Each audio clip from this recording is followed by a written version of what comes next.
Okay. Uh, Welcome back to the session two. In the morning, we have seen in the session one what is Hyperledger Fabric and how it is solving the real world problem today. But it is a very heavy system which depends on a lot of libraries, lot of APIs, and it's an ecosystem. So just to give a quick basic understanding on a hands-on experience, in this session, we are going to cover the basic blockchain implementation using plain Python without using any APIs or any libraries. So that would be the main content of this. So with that, we'll just get into the agenda of today's session. The primarily in this session, we are covering of the problem statement, which is related to the product review. So in the morning session, actually, we already covered a product review example. So the same one will continue and we'll see the how the product review system is important in today's world and how critical it is. And there is a particular interesting paper, which is a review chain, is shared in the slide deck. If time permits, we'll go through. Otherwise, it's a very interesting paper to go through and understand that. So the main topic will be, as part of this, is building your own blockchain using a plain Python without using any APIs or interfaces. So let's get into the understanding of the product review systems. I think most of you would have tried online shopping. The online shopping is become a common practice nowadays. But if you look at all the e-commerce portals, so majority of the online shopping experience is happening based on the product reviews, because in the online portals, you will not be able to touch and feel option. All you need to depend on your buying decision will be based on the product reviews, what it has been hosted. So you can see the couple of news clips we collected from the different portals. So now, as one of the articles says, is 91% of the people trust online consumer reviews because they feel that somebody has experienced and they have written a genuine comment, and based on that, the others will start ordering. But knowing the fact is all these e-commerce portals have built in a centralized system. So if you come back and see the technically how it is, the either Amazon or Flipkart or any other e-commerce for that matter, they will have all rights to manage the reviews, what can be shown to a customer, what can be hidden. So that's really a big problem as a transparency perspective. So usually what happens, people will take this as an advantage and do a lot of positive as well as the negative marketing on the product. Sometimes there was an article 3, if you notice it, there is a good product will be given as a very negative comment, and the product may go for a toss itself in the market. At the same time, a bad product can be influenced with the fictional writers or a wrong review, paid reviews comments, and it can go better. So, but hand in hand, this problem is a very important, and this creates a future of any product. So as we are more depending on online portals, so solving this review system using a blockchain is very important. So that's where today we will see how basic structure for this problem can be built using this. So with that understanding, I'll just want to reiterate on the problem statement a little clear. So our problem statement is, in a centralized review system, reviews collected from users are not sufficiently protected and tamper-proof because it's a simple database, and anybody who is admin of the database can have all rights to delete, add all the edit content in that. The second problem is the current online review system is not immune to the biased because the most of cases you already know, people, especially in the media, the paid reviews, fake reviews, people will give negative comments just because of a payment what did. So this is all is current system is facing a challenge, and the solution. The solution is going to be, we need to implement a review system database using blockchain at the core. Why? because it gives a solution.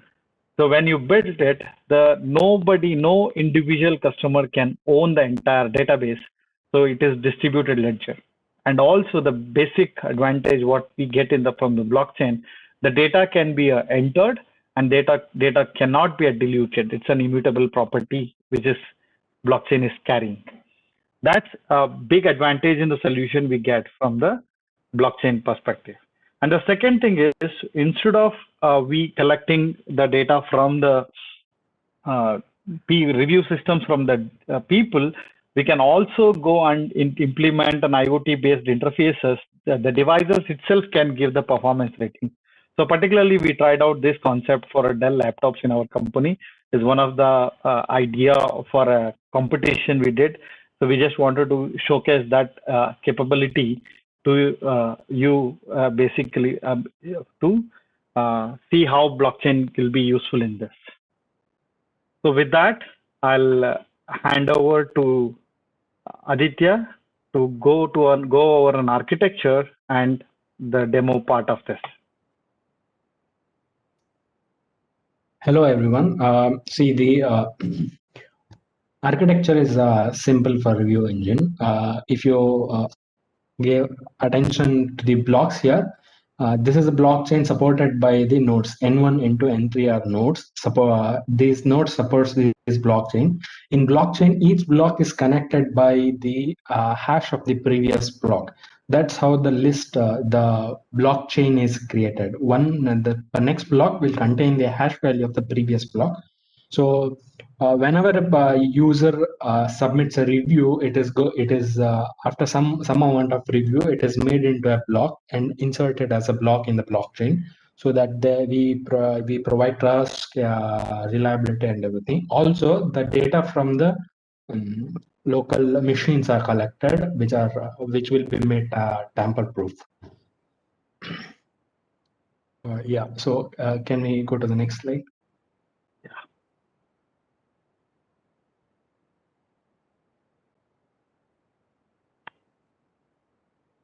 So before going to the hands-on session, we'll just go through some of the ABCD, some of the important concepts of traditional blockchain.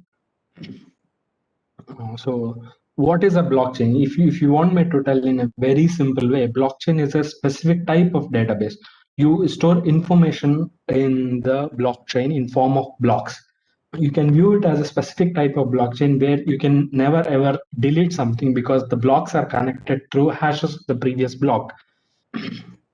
All transactions are made into block and inserted inside the chain. So it differs from a typical database in the way it is stored. It stores information. So the next concept is that cryptographic hash, how it is connected. One block is connected to the other. So we take the hash, any cryptographic hash takes any length data and makes it and gives this fixed length response. So like if you take SHA 256, it is 256 length. So like that way, by creating that hashes, we can append the hash to the blocks, the previous hash of the block, so that the first hash of the first block is related to the last block of the blockchain through this hash linking.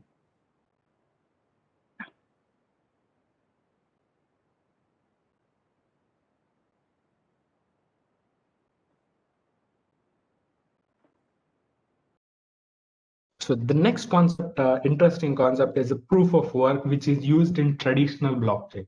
So what happens, one of the problem is, how do you add a block to the block, right? So many nodes will be there. If you have like thousands of nodes, everybody is trying to add something into the blockchain, and you'll have a problem. You have a problem in your hand. How do you restrain? Since there is no central authority deciding what to do. So here, what traditional blockchain uses is proof of work concept. So proof of work is nothing but where the blockchain network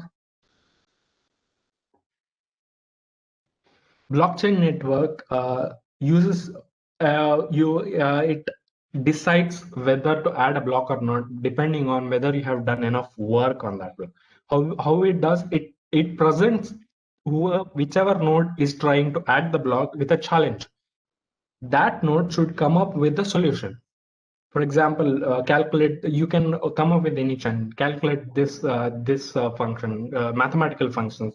As you know, when you all know the RSA cryptography, where the computation of keys and is very highly compute intensive. So proof of work presents a challenge to whoever adding the node, and the node has to satisfy that challenge. We'll see the code, how it is happening in the code. So basically, so any node which has the highest computation power, which can solve that problem, can add to the node. Thereby, we solve the problem of double spending also, so that two people cannot add the same blocks, same transaction. Only one will be added. And can you come back, Murali? There is one more concept, I think. Yeah, there's a target. So this proof of work, the block, which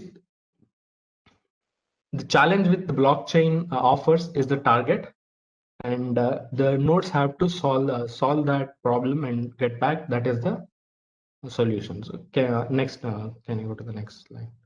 Yeah, this calculating the proof of work and adding the block into the blockchain is called mining.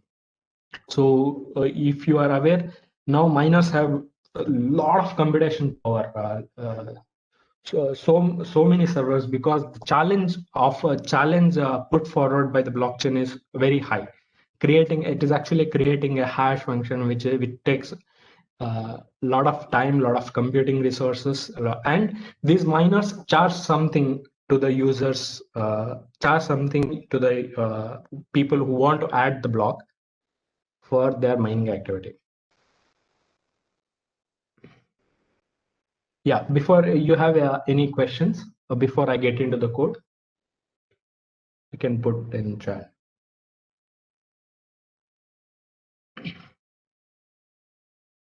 Okay, let's get into the code now. I have a sample code in Python through which we'll understand this concept. Let me share my screen.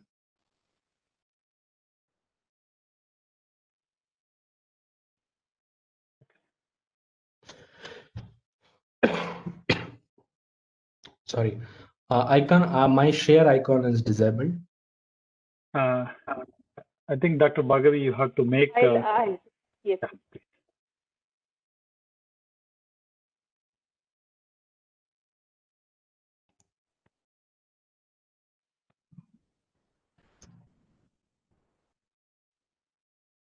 It's done.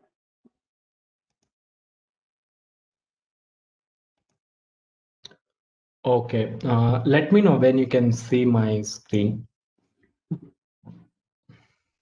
I'm able to see, Aditya.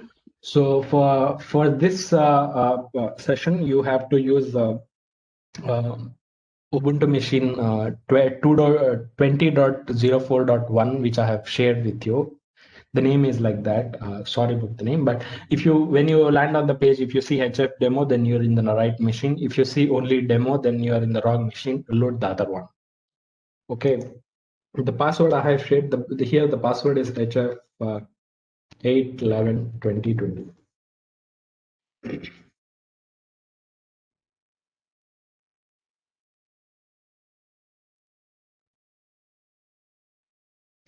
Anytime if you feel like asking question or you're stuck somewhere, just ping me. I'll just interrupt me. I'll come and I'll tell you how to solve that.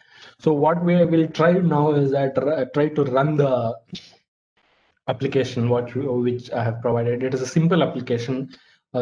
Once we run, then again we'll visit the code and see what is happening there. So open a terminal.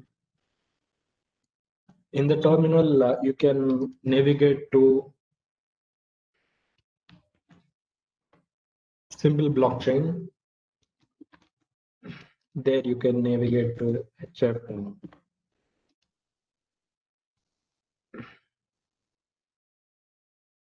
And in that,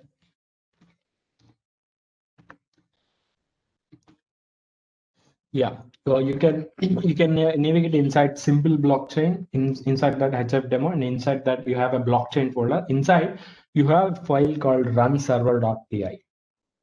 What it will do is it will start a Flask server.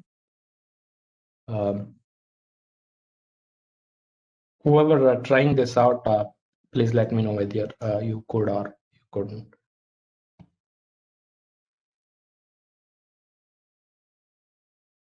Okay, so what we'll do is we'll create 3 nodes. Basically, we'll run this application 3 times, so it will create 3 nodes, and we'll see what is happening, how the Genesis block is created. So for running that, what I'll do, I'll run a command Python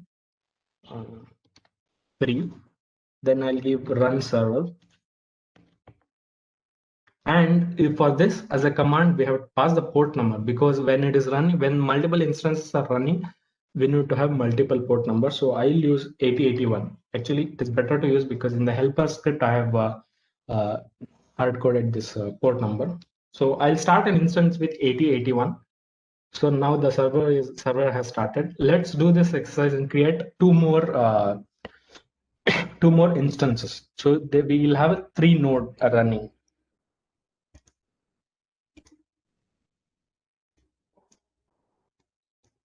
So in another instance, what I'll do,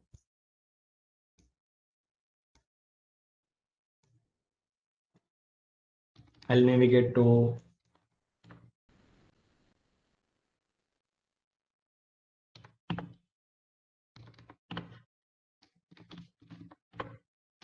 the same folder, and in there, yes, run server is there. In there, do the same thing again. Python 3 run server, and we'll create a node with 8082. So we have 2 nodes now. One more we'll do it.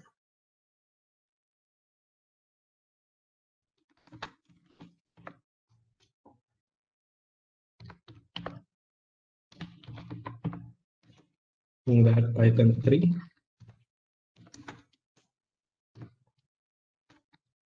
run server, and now the port number is 8083.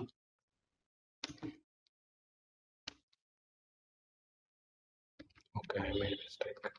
It's actually Python 3. Yeah. Now we have 3 nodes running. Basically these form our peers. So if you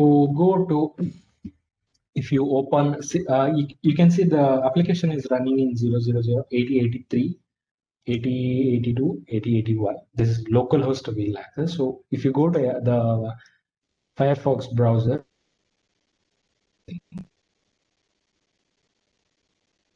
localhost 8081. See, now a Genesis block is created. The index of the block is 1. And since it is just a Genesis, proof of work, which I have already talked, is now it is 100. And previous hash, so it doesn't have a previous hash. So it is showing 1. And customer rating is 0. This block is a Genesis block. So we also have a timestamp here. So we open. Excuse me. Yeah. I think they want you to take us along with them. I think they're all trying out. I want it to be slower. I guess. Okay, sure. Sure. So where about? Okay, so I'll see the chat. Okay, font is not visible.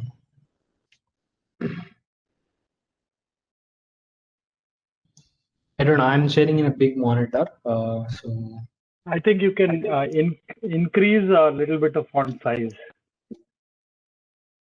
It's a little difficult for this. is it? 1 minute. Do you know how to do it, Mali? Actually, I'm not familiar with that.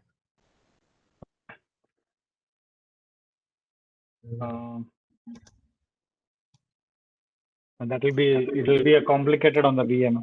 I think it's fine. Gomes, I think trying the command If you have any problems, just ping. In the interest of time, what I'll do is I'll help you on the chat window to if you're stuck anywhere. Otherwise, all we have just done so far is we have tried starting our server instances of three copies. The code what you have used is already there in the VMs what we have shared. Okay. So what I'll try something out. Now I'm sharing in monitor. I'll share in my laptop so the font might get reduced. I'll stop sharing now and share again. Is that fine? Yeah, go ahead.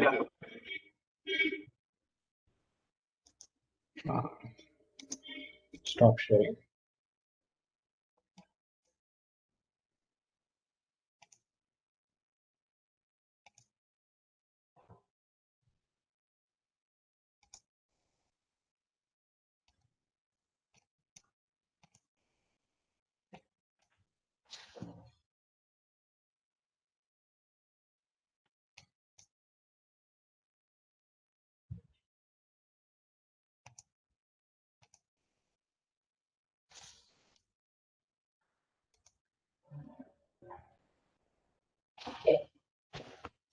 One minute, okay.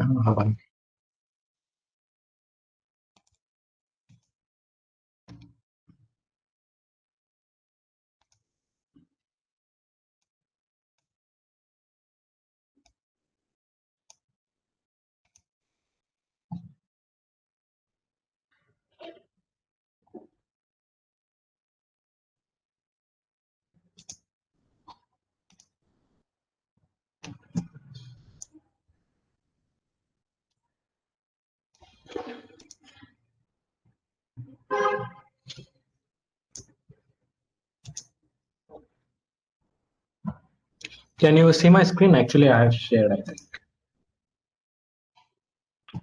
It is streaming now. Yeah. Yeah, can you see a font?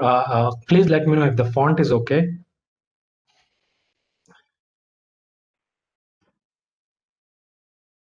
I think actually it will be the same in the VMs usually. You can go ahead because this VM resolution will be a little complicated there. Okay, no worries. So let me explain again. So what you have to do is to create a new window here and traverse to this path, simple blockchain. Inside that HF demo, and inside blockchain, you have a file called runserver.py. So when you open a terminal, just cd and navigate to blockchain. Inside that runserver.py, you can, if you do ls, you can see runserver.py. It's a Python file which will start a Flash server. That is what we used to code. We used to code blockchain. So afterwards, if you use Python 3 runserver.py and you give a port number here, so it will start the server and you'll get this information like this, where it has running on. And you do this with 3 instances. One instance you give as 8081, the other instance you give as 8082, and the other one more is 8083. So Python 3 runserver.py 8081, 8082, and 8083. Now we have 3 instances. These are our 3 nodes which will finally hold the blocks. So we good. So this is just to mimic the, just to add to the Aditya's explanation is, this is just mimic the environment within a system to see a multiple devices. But in reality, what happens, these are all will be different services running on the Docker images. It will serving in a parallel organizations, parallel solutions. But here for a testing purpose or a development environment, we simulate all of these things here. That you just need to understand. Now server is nothing but 3 physical servers running in the reality, but here it is a 3 instances of terminals. Go ahead, Aditya, I think.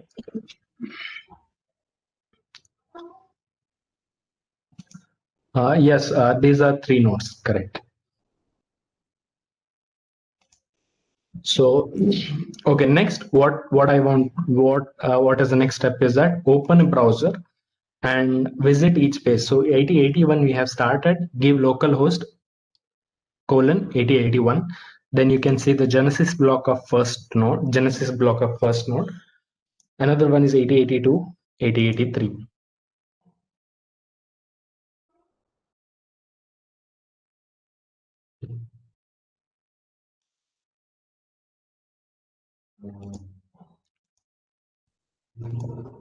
I have you have all done that.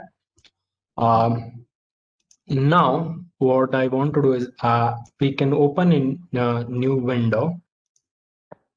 Here we will start one more terminal called idle, which is used to write Python code, which comes with Python. You just type idle here and it will open. The idle will open.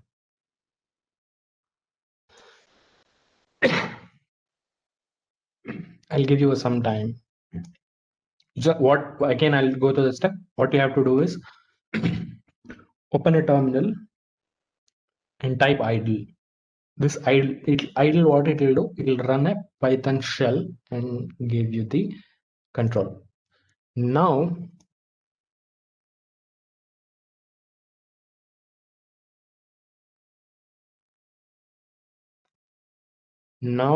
what we can do is open a helper script which I have written to demonstrate how the blockchain is getting added. Block is getting added. So give open here.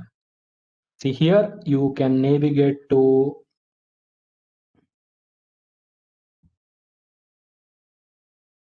one moment.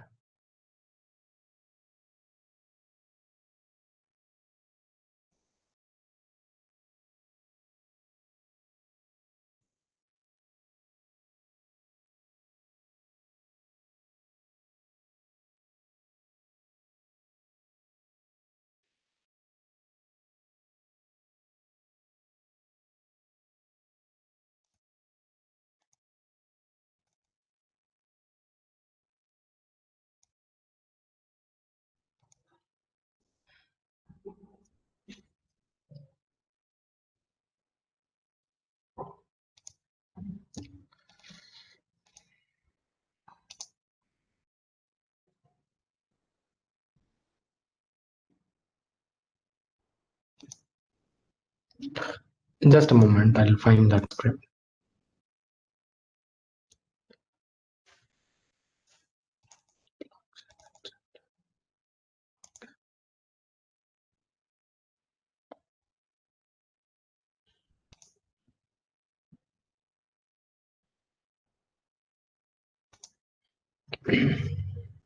What we can do is you open file here and go to simple blockchain. Then inside HFDemo, you can see helper script.py. So we have to open this file in the this shell, Python shell. What we can do is open terminal here and then give, I just close idle and then give idle here.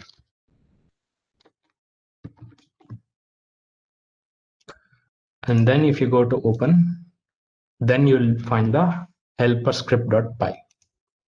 You open that. Now what you can see is it is just a helper script I have written.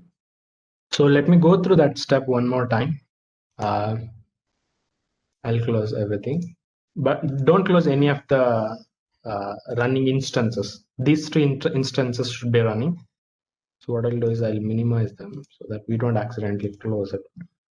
So go to given,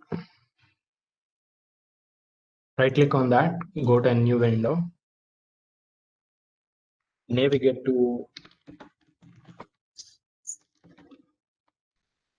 simple blockchain. Inside that,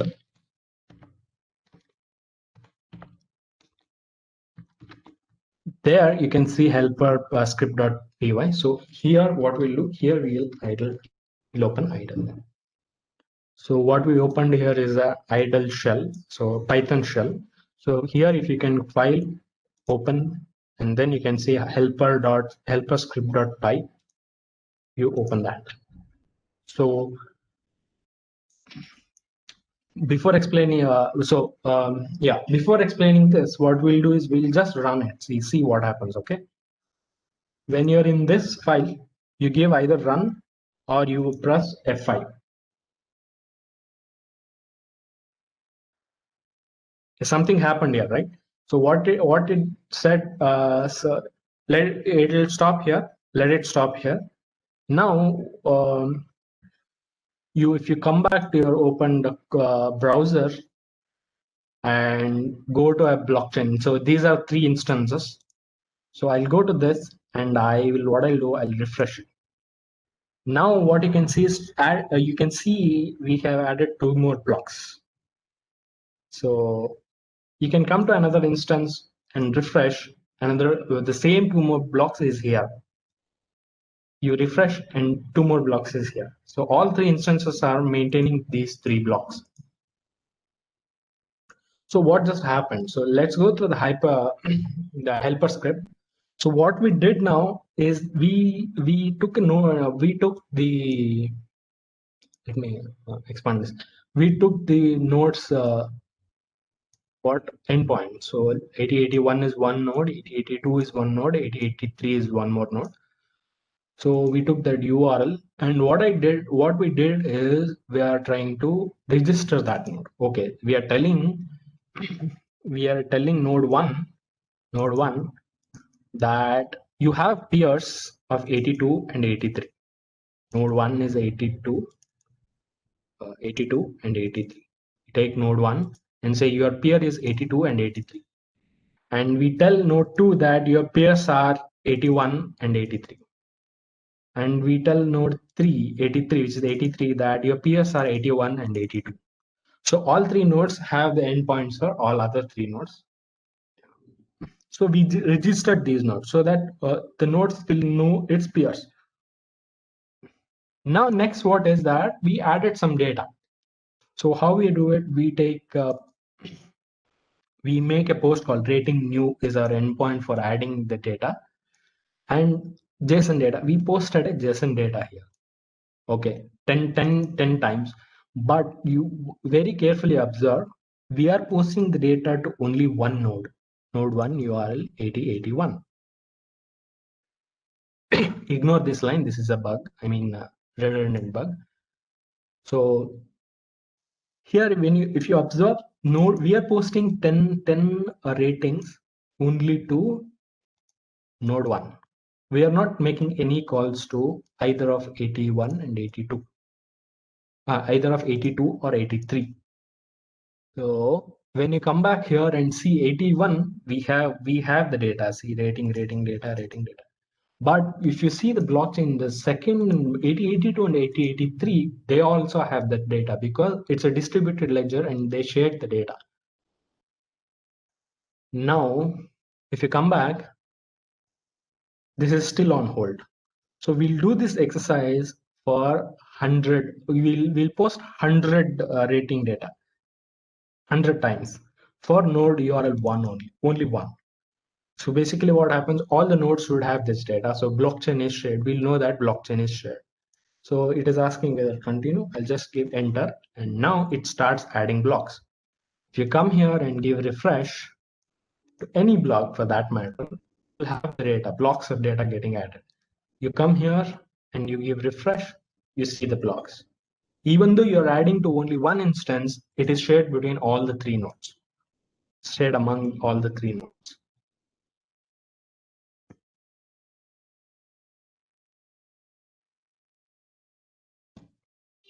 So far good. Any questions?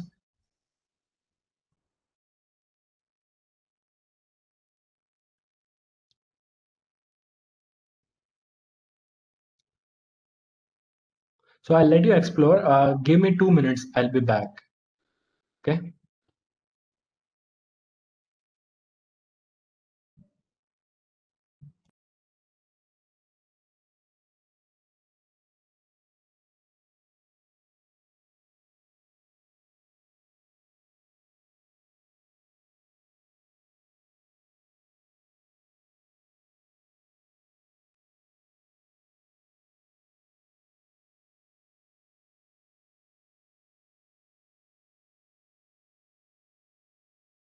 In the meantime, maybe if you guys have any questions or anything, just go through. I think Narendra, I'm not sure.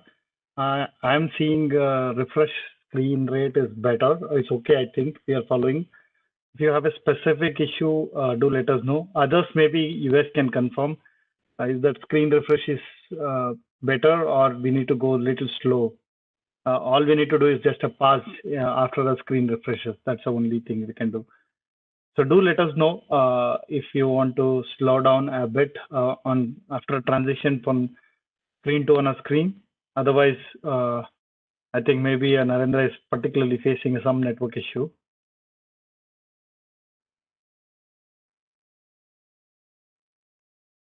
Okay, so we will try our best to go a little slow, I think, on the screen part.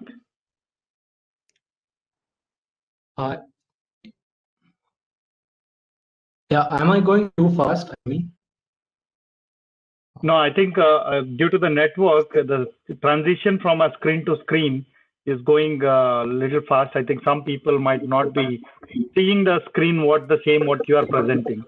So what you do is just given a 5 seconds delay after transition from a screen to another screen. So that would solve the problem. It's a problem for a few people, I think, but just give a 5 seconds delay after transition, it will be a fine. Sure. So let's do this exercise one more time. So I'll close these terminals. Let's do this one more time. So if you see, this is the idle. So keep these three instances running. If you see, you can see a lot of things happening. Okay, these are our three nodes running. Actually, these will be running in different systems. So what I'll do, I'll not touch these three instances, not let any of them close. So I'll go to the terminal and create a new window.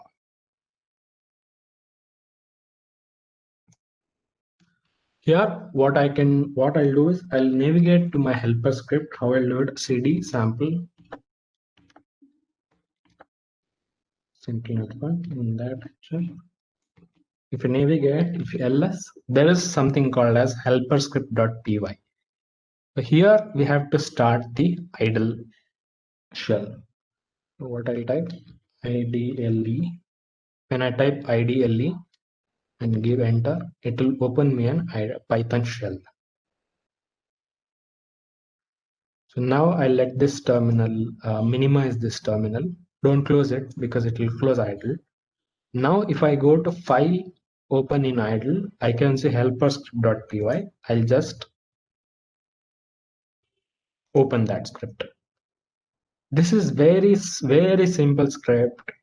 You can just go through it. You can play with that, but you have to understand. Understanding the script is important. What I'm just doing is that I'm registering these nodes to all the three nodes. I'm saying for first node, I'm saying your peers are node 1, which is this one, and node 2, which is this one. For node 2, I'm telling nodes register. This is the endpoint. For node 2, I'm telling your peers are node 1 and node 0 and node 2. For this node, I'm telling your peers are node 0 and node 1. So each of them know each of the other. Next thing, the magic happens next. Next, I post a rating in next node 1. Only node 1, 10 ratings. For inside the code, what I have done, for every 3 rating, we create a block and add. We mine a block for every 3 rating and add. So when I run 10, when I run this 10 times, two more blocks are added.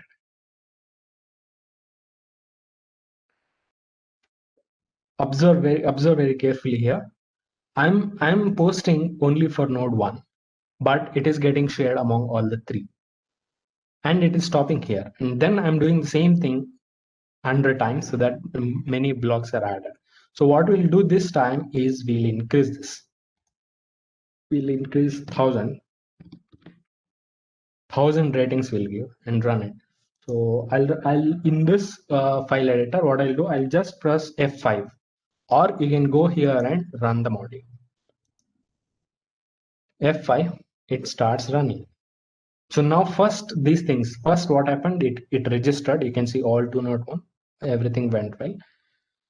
Then what I did, I added three more rating. I added 10 more ratings, which added 3 blocks. So in the messages, if you see new node is created, here you see new transaction will be added to the block. So we can do this in, you can see this in real time. So here, a few more blocks are have been added already. So if you refresh, then again you see some more blocks added, right?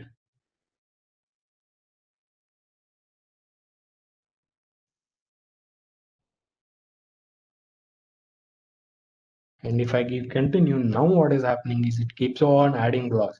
One thing you have to remember, look how slow it is, because all the three are mining the data.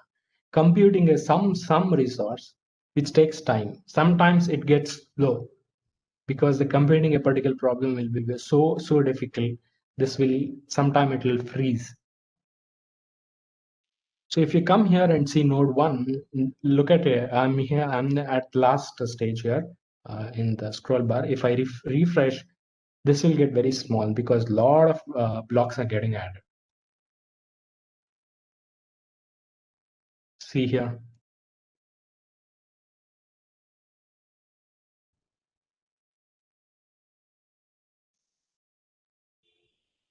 It is still adding the nodes.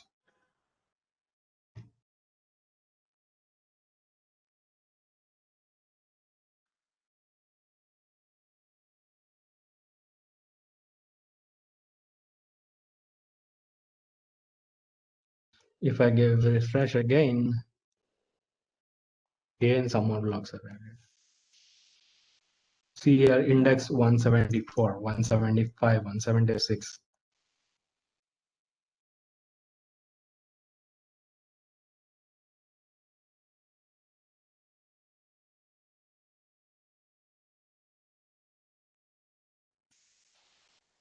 $19.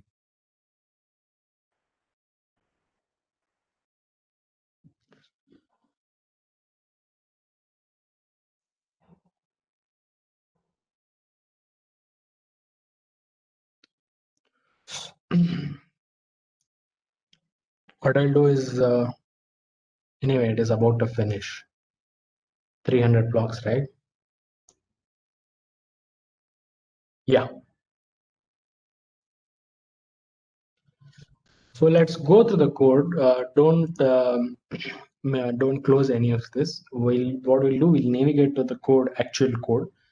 How we will do is create a new window, a new terminal again. So we'll minimize this also, idle also. So in this new terminal, what we'll do is we'll navigate to the where the code is. It's a demo, and if you ls that, you can see the blockchain. Okay. Now we can go one more step down. Okay.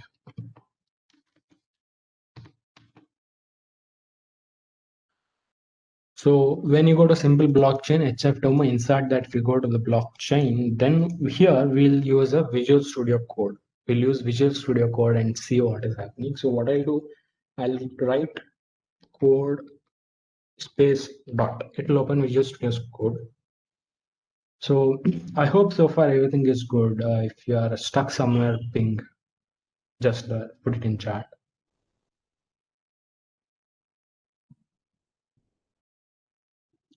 Okay, by going this code, by doing this code space dot, we'll open Visual Studio Code.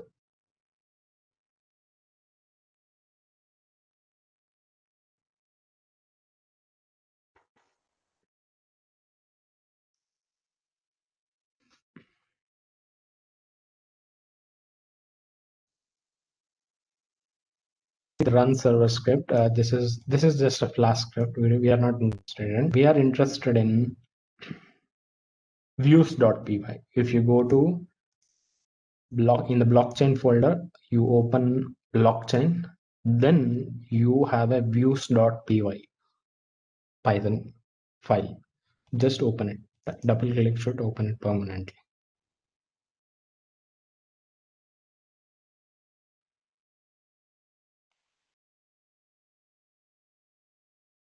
Very basic code. There is no error checking, nothing so far. Just to understand, we have done this.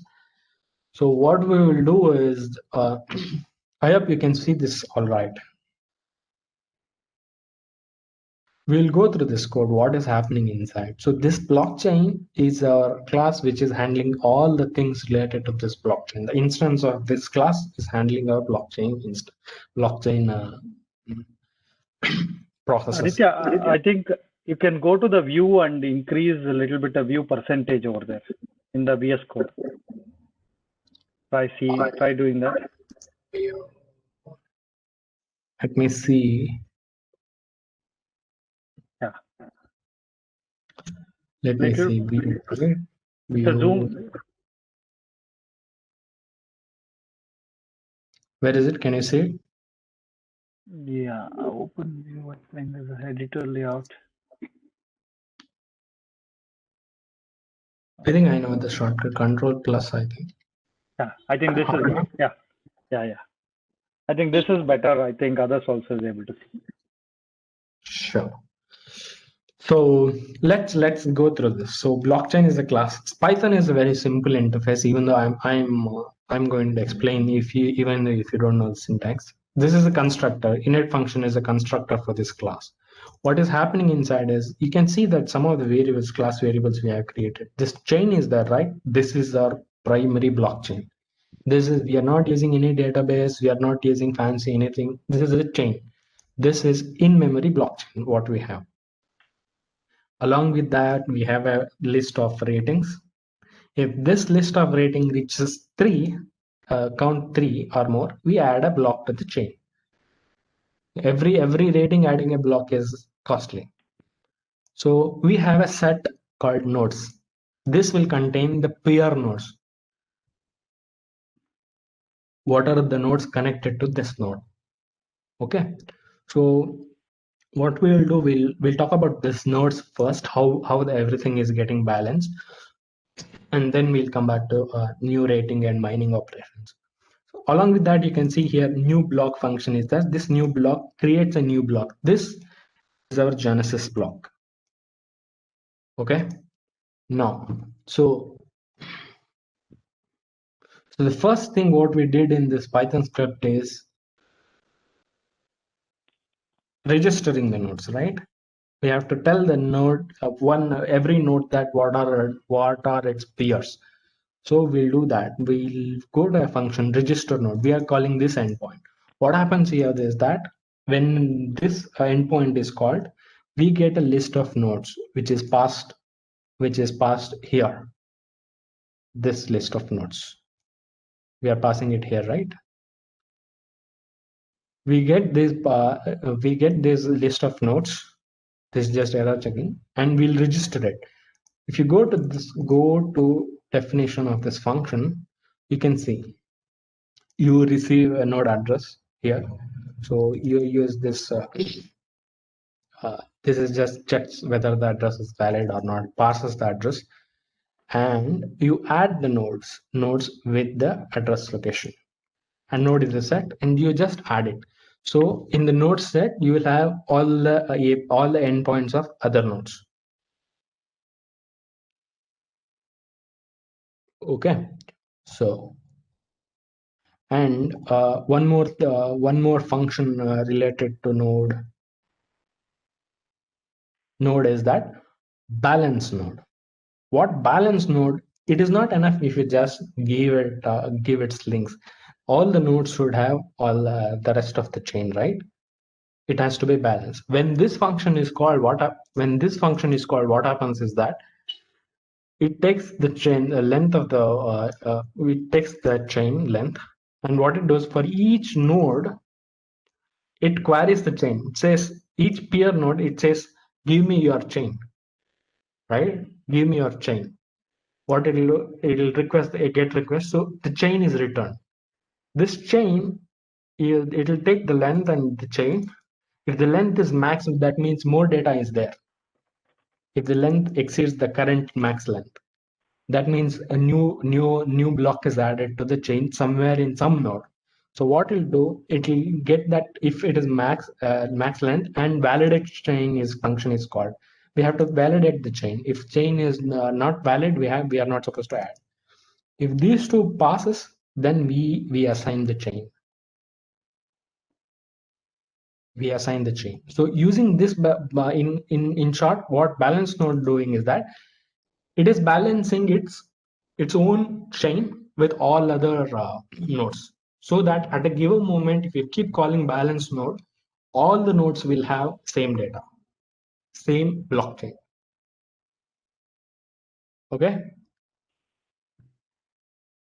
I hope that is clear. If you have questions, just ping chat.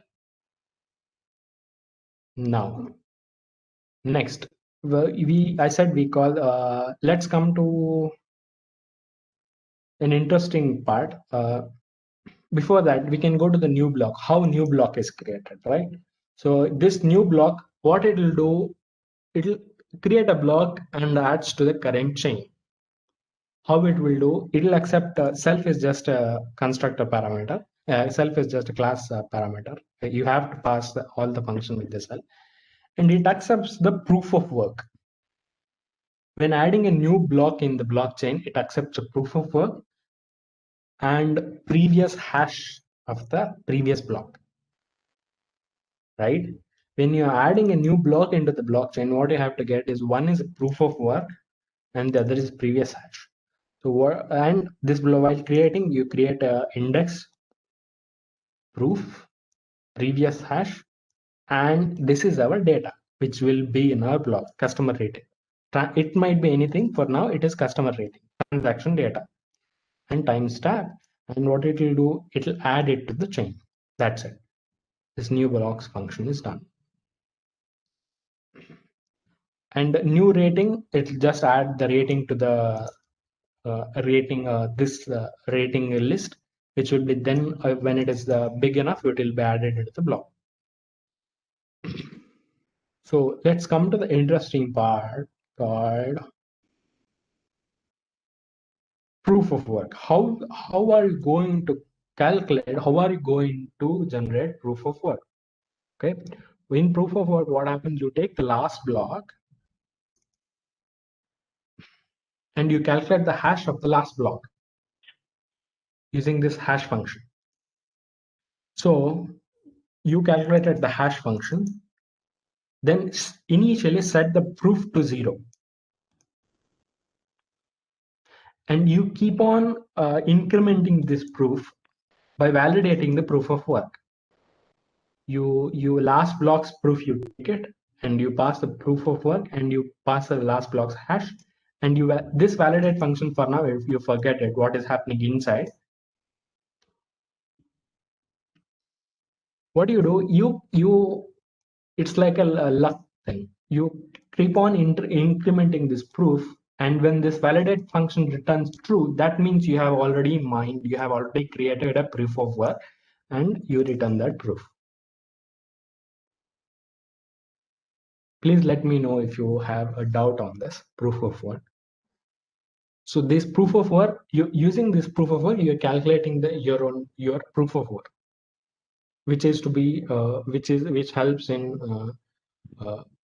creating a block. So it is very simple. In real time, it will not be like this. For our understanding, this proof of works like this.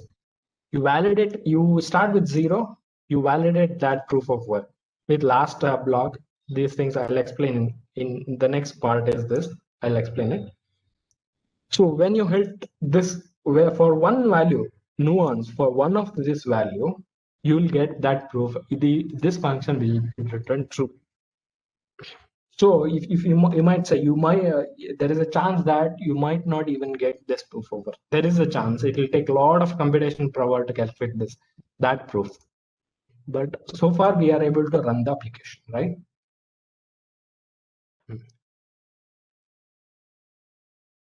So next, let's see what happens while validating this proof, right? You go to this function, validate proof of work. So in validate proof of work, what you're doing is just this. You're taking the last proof of what is the last proof of work that is ever calculated, last block's proof of work, and the current proof of work, and last block's hash. Now, while calculating the proof of work, you don't have control over what was the last block's proof of work, and you don't have the control over what is the last block's hash. You just calculate it. But what you have control over is that nonce I was talking about. It is a current proof. So while validating, what happens? You encode the entire thing, which is that last proof of work and current proof of work, which you control if you keep varying, and the last block's hash, and you create a hash value out of it. And after creating a hash value, what you do, very carefully observe here, you check whether that hash value starts with 4 zeros. Let me do it again. Let me tell you again. After creating this hash value, you check whether that hash value starts with 4 zeros. This is your target. This is a challenge I have as a blockchain, as challenge the nodes. Can you create a hash by controlling this current proof? Which last proof is not under your control, last block hash is not under your control, only using this current proof. Can you generate a hash function which starts with 4 zeros? This is the challenge. This is called target. Now I have given 4 zeros. That is fine. What if I give 8 zeros? If I give 8 zeros, what happens is that the challenge is so difficult coming up with this hash function. Now here in current proof, I'm just incrementing. If you go back, I'm just incrementing. Here is your technique. You can do any function. You can call any function to manipulate this proof such that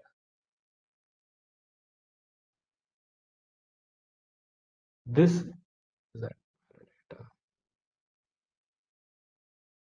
sorry, go to definition. Yeah, this validate proof of work will return a value with 8 zeros. That is a very difficult problem. Just by increasing 1, 2, 3 till 8, it will become so tough a problem. You'll have to employ your smart coding and all. You have to have so many big servers to calculate this hash. This is my challenge. If you are able to create a hash value that satisfies this, then you can add a block. That is what happens. Then you can add a block. So these are the functions. Okay. Validate chain. I think I cover all the functions in this class. So let's come to the endpoints. So this last block's hash will just return the last block, and the hash function returns the hash of the whatever you have passed the block. It returns hash of that. So let's come to the endpoints. What is actually happening? So first thing is node registering a node. I explained this.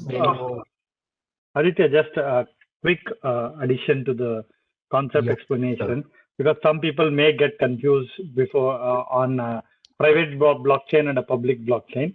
So actually, guys, what we are trying to demonstrate here is not actually Hyperledger Fabric. Whatever you learned in the first session is not actually showing. Here, we are going with a basic blockchain with a mining process, how it functions, to give a glimpse of it. Okay.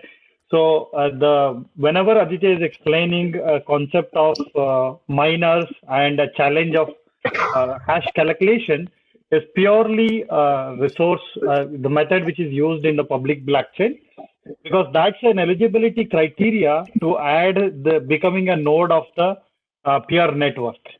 whoever has a more compute, more storage, more better things, they will join. That's the eligibility criteria chosen in the public blockchain of a Bitcoin world.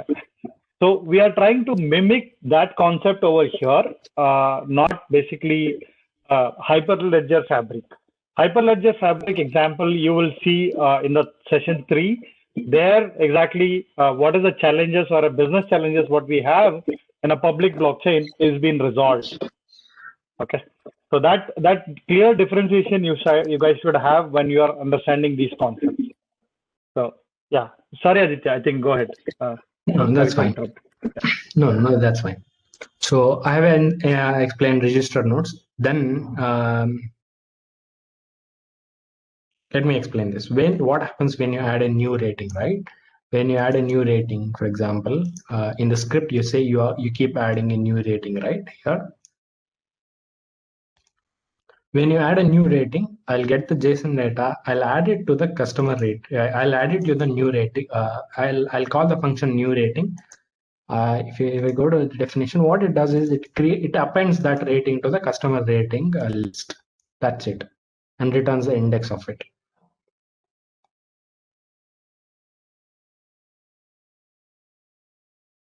Okay. After that, what I'll do, I'll check whether the blockchain rating is greater than 3. Okay, if it is greater than 3, okay, now it is time to create a block.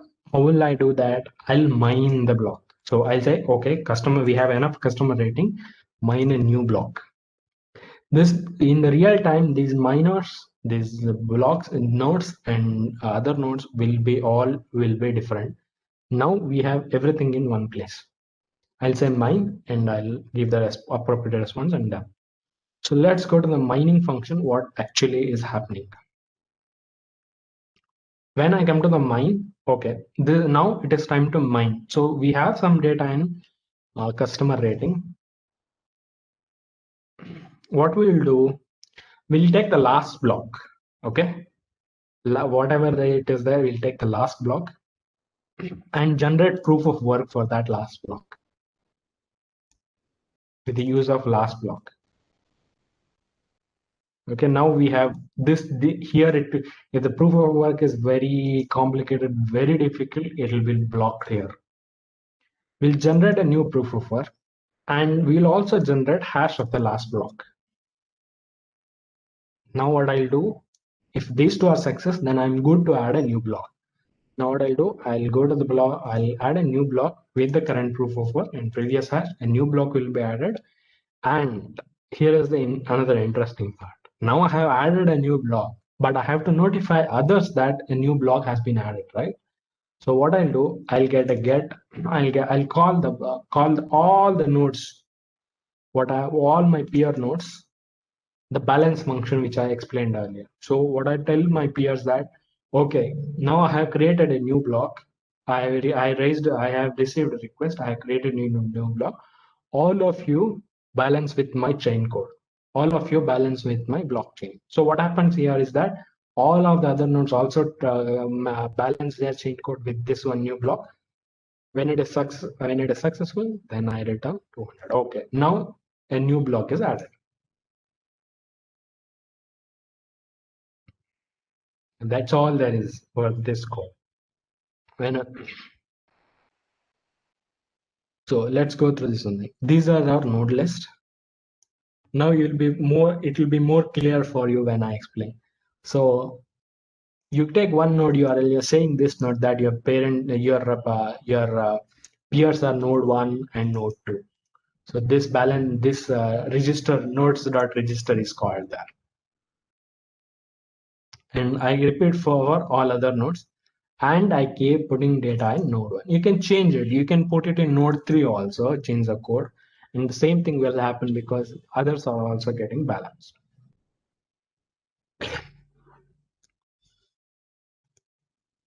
Yeah, this is all about the code. We can take questions, I think. Any concept you didn't understand? There are you don't if you're familiar with blockchain and you have read the concept, you can see a lot of problems here, because while adding a node, I don't check whether that node is legitimate or not. And a lot of concepts are I have not written this code. In this code, there is a room for that improvement. If you start changing these functions, you can implement all of that. And instead of using an in-memory blockchain, we can use a database for storing it, or anything we can do.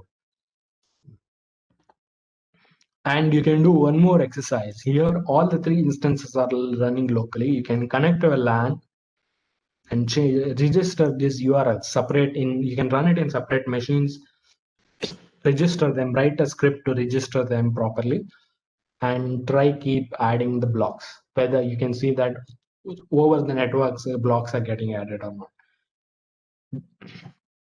The one thing Hyperledger Fabric is controlling, or better, one of the thing is better is that we can see here all the data is visible for all the nodes.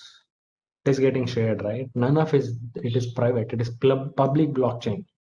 In public blockchain, what it is offering is that tamper proof. It is not secret. It is tamper proof.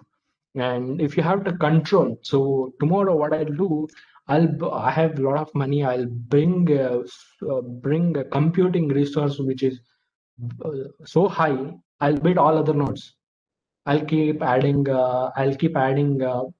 blocks at my will, at my wish and will, at my wish. So you this public blockchain don't have control over it. All these problems Hyperledger solves, and this requires a lot of, actually, if you scale it up, this also requires a lot of resources. You need a computation resource so high, so that in infrastructure also you'll have to have that so high. Let's say you want to have an application for, let's say, logistics, let's say supply chain, or anything, insurance. These things you'll not have resources to spend. You'll not have budget for that. So for even simpler applications like those things, it doesn't make sense to do this computation, right? If you go back here, while calculating the proof of work, if you actually talk in a practical sense, it is not doing anything. You're just computing some nonsense, not nonsense, something, just for the sake of beating the computation, right? That might be yielding in terms of Bitcoin, because Bitcoin, you have to be sure of the money transactions. So a lot of money is involved, so a lot of resources and a lot of budget is also involved. But this calculation, this computation, which is this computation, calculating the hash, which is very difficult, has to do with applications such as insurance application. Or you just have to you just want to create an application number, distributed application where you just have to store mobile numbers securely. You're spending a lot of computation resource doesn't even make sense here. Yeah, what about time and space complexity here? I haven't actually calculated this. This is like a hello world application for blockchain. You can take it like that. Hello world application for blockchain. So time and space complexity, if you really want to know, then you have to know the time and space complexity of these hash functions. As I told you, it might be a matter of luck, okay? If you really write a really smart function to calculate this proof of work, there is that proof of work. Now it is just incrementing +1, right? You write a smart function which will do it in 2-3 iterations. 2-3 iterations. If you come up with a hash function which starts with 4 zeros in this application, then you have a very less time complexity. Currently, it is not there. This target I can keep increasing so that the time complexity is so high.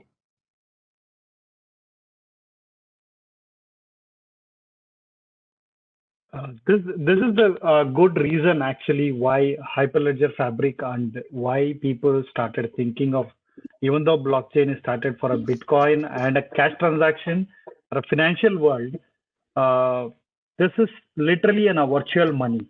So in other words, simple conceptually, if you want to give a hint on that is like today, what is a world currency is being treated in terms of comparing to the gold.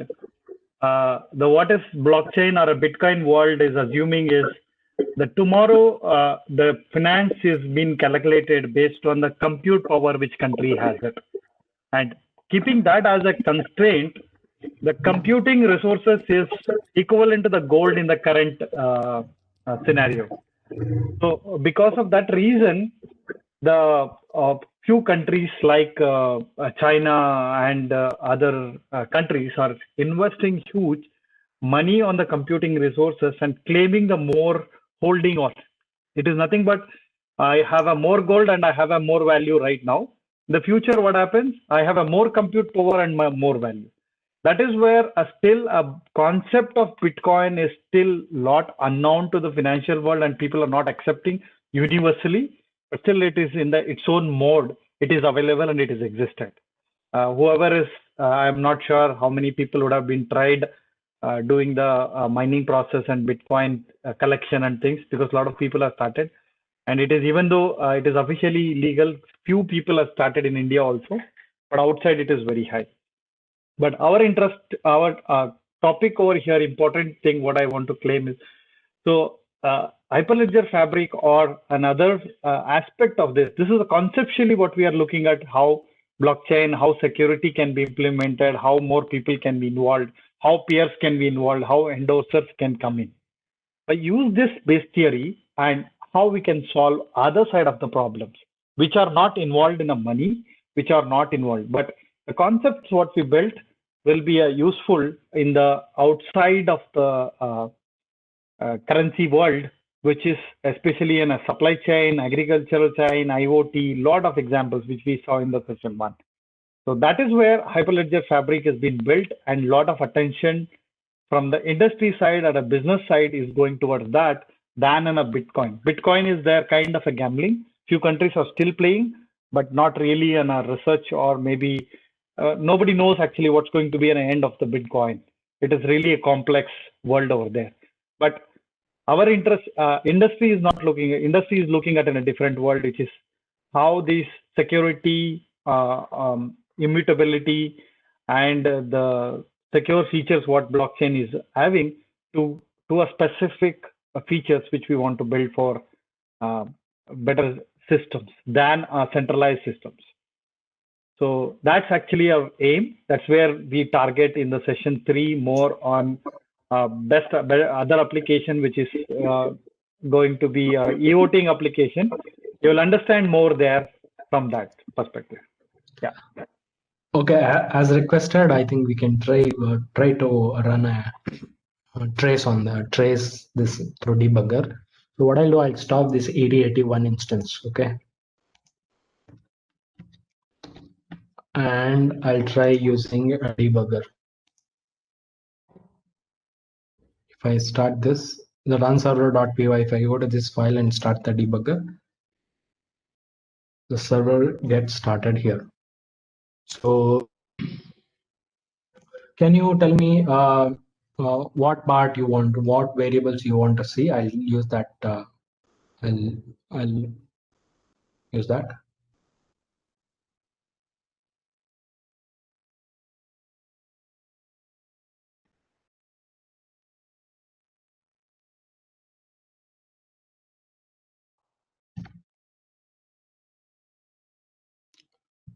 Okay, let's do one thing. Let's do it for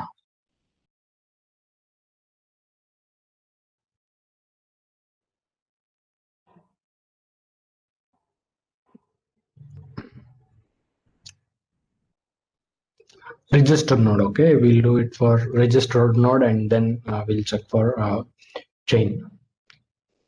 What I'll do is I'll put breakpoints here, and while registering, register node is there. I'll put breakpoints here, and I'll put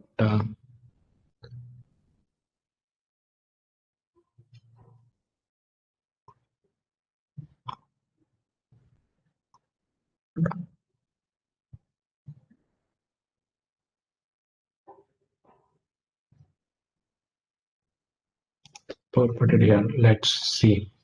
So let's run this application one more time. I think then. Okay, now the register node, it comes here. So if you see the value, if you see the value, we get that register node values, node 8082 and 8083. And if I give continue, then you give your address here, C8082. Now, if you see this variable, nodes, I think you have one node added here.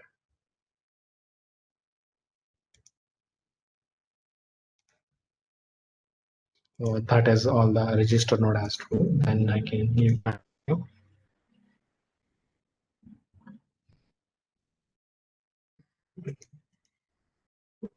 Now what we can do is we can see where the mining operation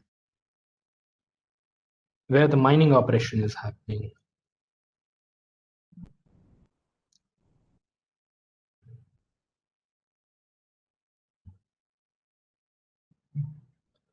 I think so one person is asking for unmuting it. Can we unmute? Yes. I'm doing it.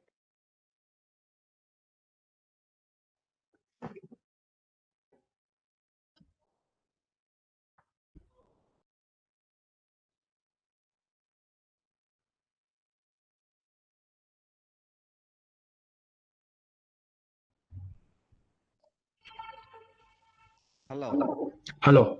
Hello, sir. Sir, am I audible, sir? Aditya, sir? Yeah. Yeah. Perfectly. Can you just show me the trace of that hash value right from Genesis node? Is it possible? So how the link is happening? Can we just check it in debugging mode? Sure. For that, I think I can give you a pretty good idea of hash functions. So if you see here, the blocks created, right? Yes. See, if you see closely in these blocks, the ratings are there. This data, whatever you want, you can put it here. Along with that, we have the index of the block. And we also have previous hash. Can you see it here? Yes, sir. So this previous hash is the hash function of this one. When you hash this function, you get this previous hash. And this is proof of work, and this is timestamp.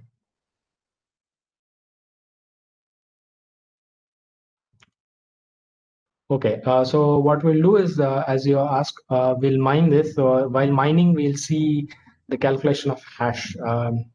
Yeah, here what we'll do, we'll put breakpoint here, then it will be easy. So we'll remove it here. It's not required. So what I'll do, I'll give continue on this.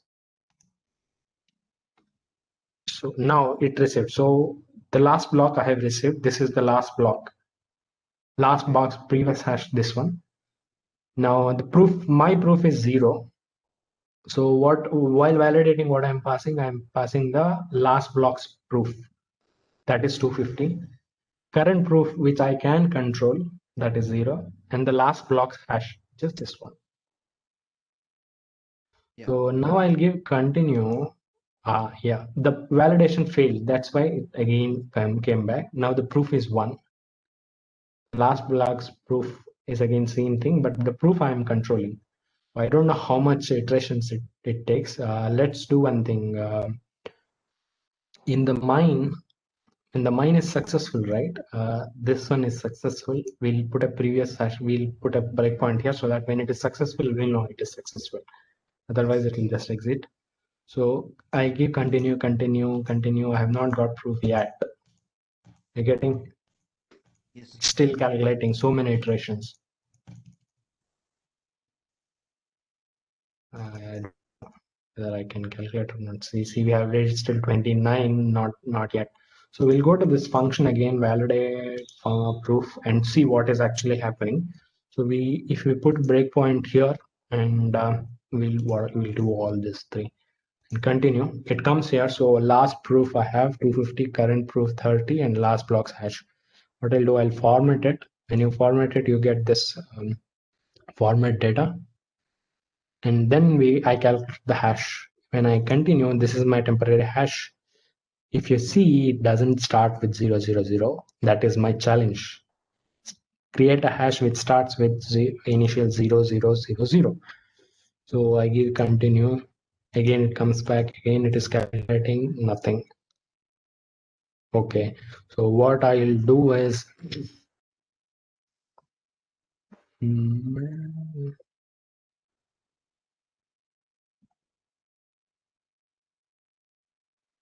Now it is 260 block, if I'm not wrong. The proof is 260. 31. Only 31 iterations have been happening. 31. Yeah, this is what we are controlling. This is the last proof. Okay. So I don't know, it might take many iterations. So what we'll do is that we'll just put a breakpoint here, and I'll remove it from here. And I'll remove it from here because it might take a lot of iterations. And I give control and it comes back. If you see, the proof is okay. See, 45,391 times it went through the loop. Okay. So then it got Got succeeded. it? Yeah, then it got succeeded. Now, if you use this proof and create validate, it will return true.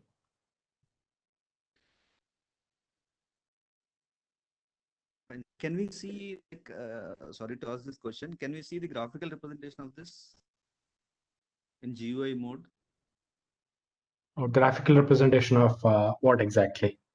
These iterations. Can we Sorry, plot? I don't have that set up. Yeah, yeah.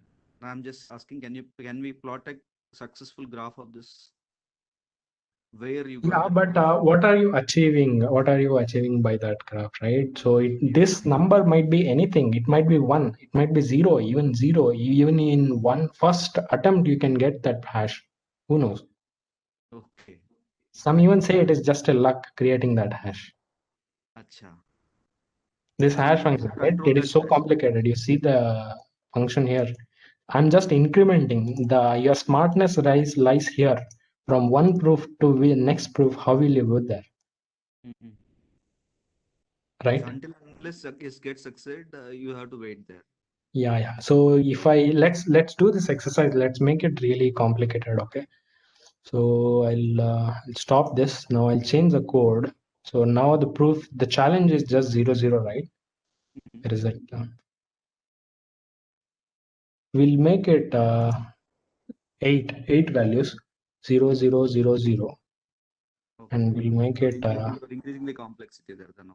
yeah. So if I'm right, it'll never exit because it'll never successfully calculate that. Acha. Okay. So Yeah. it's So we have here block here. So we'll go to the proof of work and we'll put breakpoint here. And okay, this must have failed. Yeah, this has failed.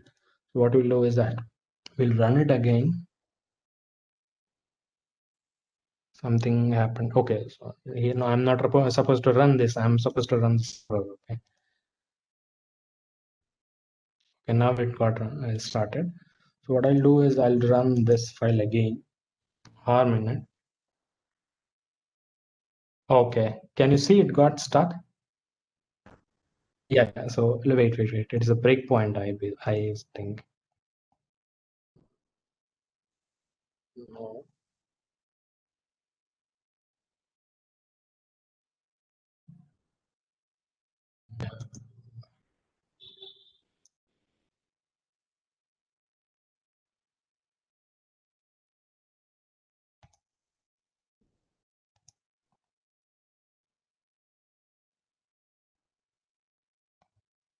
Give me a second, okay?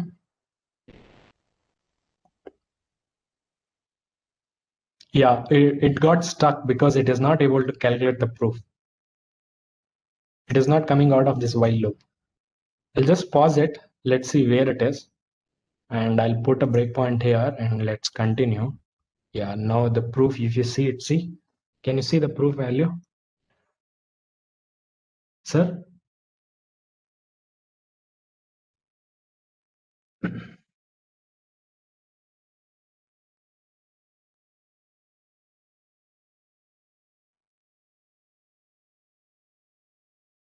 I think he's muted. Yeah, can you access the, can you give him the access?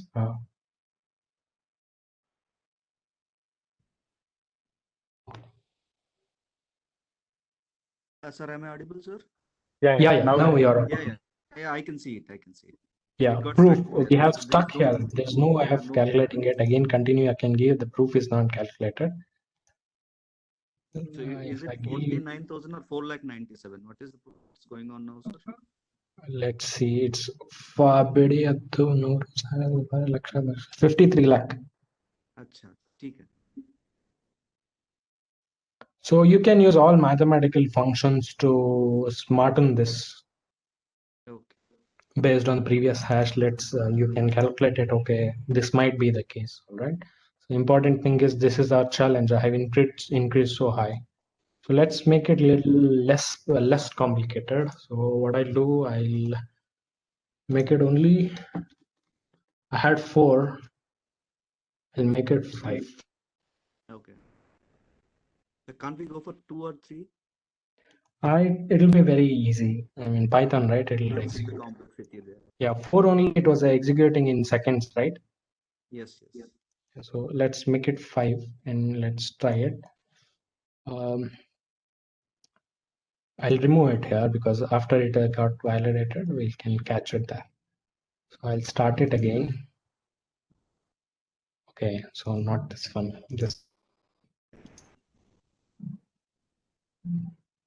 okay, and this got failure. You can run it again. In stuck for only 5. We can give a minute whether it succeeds or not. We can see.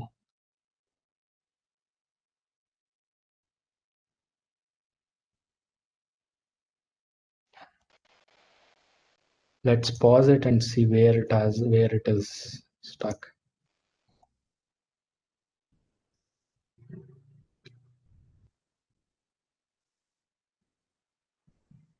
Break and continue at it. It's okay. Really complicated. Yeah, as I told you, that it is a very complicated function. We can't guess it. So even for 5 also it is failing. Yeah. Let's see. So depends So on this. this Yeah, involves we got the proof. We got the proof. Did you see? For a BD for 20 lakh 78,491, we got the proof. Yes. I can continue. Previous hash, this one proof, I got it. So yeah. Now if I run it for 1,000, it might take several minutes. So I'll just close it. So Aditya, I think a quick time check. We are running out of already 3 minutes more. Yes, sir. Thank you. It is an interesting topic. I know we can do a lot, but I encourage everybody to just go through the demo. I know you might not be able to try right now on the live. Any questions, you can pass it through us and we can have a detailed chat on that.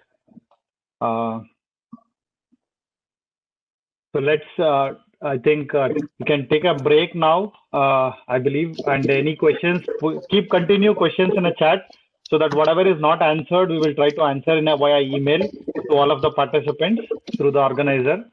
We will, because another interesting topic is there, we'll deep dive into another application which is very massive compared to this, but we will try to do our best justice in 1.5 hours by explaining all what Hyperledger Fabric can give us in real blockchain solution, which is voting solution.